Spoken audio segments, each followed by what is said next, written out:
शिक्षकांचा अंत पाहू नका. शिक्षकांचा सन्मान राखा. शिक्षण वाचवा, देश वाचवा. या मागणीसाठी राज्यातील सर्व शिक्षक संघटना एकत्र आल्या आहेत. यासाठी 9 जुलै 2026 रोजी राज्यव्यापी शाळा बंद आंदोलनाची हाक देण्यात आली आहे.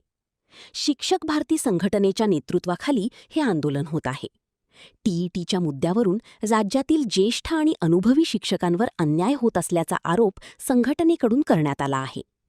टीईटीबाबत सुहृदय आणि न्याय्य निर्णय घ्यावा.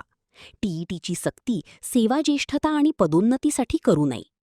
मतदार यादी पुनर्निरीक्षण आणि SIR मॅपिंगसारख्या अशैक्षणिक कामांमधून शिक्षकांची तातडीने सुटका करावी.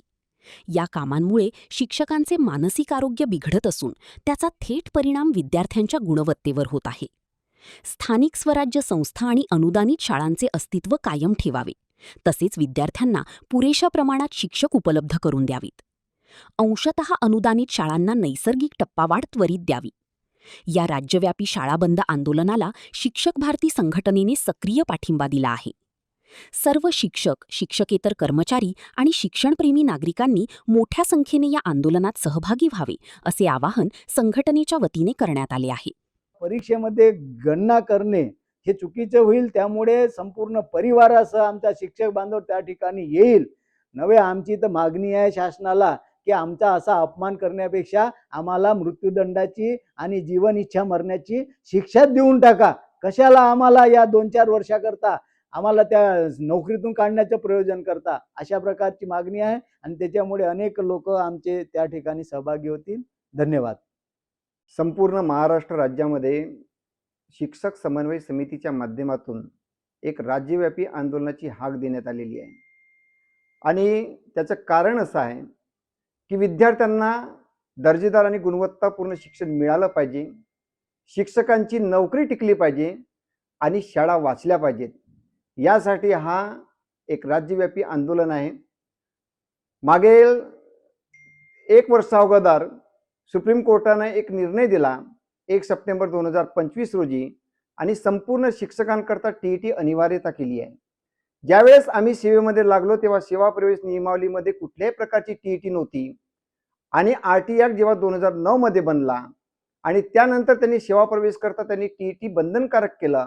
मग जे जुने शिक्षक आहेत, ज्यांनी सेवेला ज्यांच्या 15 वर्ष 20 वर्ष ज्यांनी सेवा दिलेली आहे, अशा शिक्षकांकरता टीईटी लादणं हे खऱ्या अर्थानं चुकीचं आहे आणि शिक्षकांवर अन्याय करणारा आहे.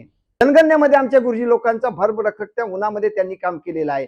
आणि अशा परिस्थितीमध्ये जेव्हा तो टीईटीची तयारी करतो आणि 28 तारखेला पेपर फुटीचा प्रकरण घडतो, तर खऱ्या अर्थाने ही महाराष्ट्राकरता लाजिरवाणी गोष्ट आहे. आणि ज्यांनी 2 महिना अथक परिश्रमामधून ज्यांनी तयारी केली, त्या शिक्षकाच्या त्या विद्यार्थ्याच्या भवितव्याचा प्रश्न निर्माण झाला आहे. म्हणून आमची शासनाकडे मागणी आहे की कुठल्याही प्रकारे SR किंवा BLOचे कामं हे शिक्षकांना लादू नका. कारण की अपुऱ्या कर्मचाऱ्या अभावी आज शाळा ओसाड आहेत, कमी शिक्षकांची संख्या आहे.